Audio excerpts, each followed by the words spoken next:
Hello, this is Dr. Gay from First Look MRI. And this is a 34-year-old male who has had pain for about 6 months. This is his humeral head. It's a round ball, and it rotates in this cup here called the glenoid. This long bone is the scapula, surrounded by the muscles in front and back. And where it flares out here, looking like a golf tee, this is the glenoid, and the humeral head rotates in the glenoid. And around the rim of the glenoid, there's a little black wedge right here. This is the labrum. This is the posterior labrum. The anterior labrum is over here. And this patient has a problem with the back of the glenoid. The glenoid is a cup, and the humeral head sits in the cup, and the labrum is on the outsides, and it makes the cup deeper, and it gives a bigger, a broader surface area here. And in this patient, we see that the glenoid is cupped towards the front, but towards the back, instead of being cupped, it goes backwards.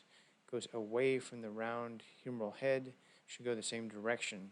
But instead, there's a blunted appearance back here, and this is developmental. This is called hypoplasia of the posterior glenoid, and when that happens, there's posterior shoulder joint instability. Instead of having a bony cup back here, the bone is small, and the hyaline cartilage is going back over the top of this, and the labral tissues are here, and the soft tissues can be thickened here to fill in this gap.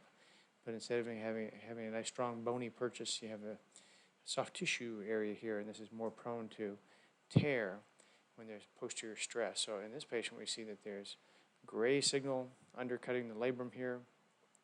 We do see a little bit of bright signal within the labrum, very subtle findings.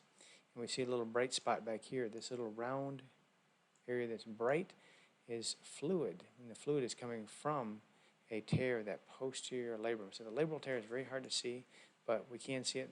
Subtle little linear band there, and the base is the tear. Sometimes these will tear, and then they'll scar down, and you really can't see the tear very well at all. But instead, you just see this fluid pocket here. So this is a small, we call it paralabral cyst. It's sneaking out from underneath the labral tear, going back into here, into this thing called the spinal glenoid notch. Over here, we see the cyst here. Again, it's got a paralabral cyst, and you can't really see the communication very well with the labrum, but just knowing that there's a hypoplastic posterior glenoid, seeing the subtle changes and seeing the cyst, you know there's got to be a little tiny communication there. So, case of posterior glenoid hypoplasia with a tear of the labrum. You can see another little tear up here in the front, and a cyst in the spinal glenoid notch. Thank you very much.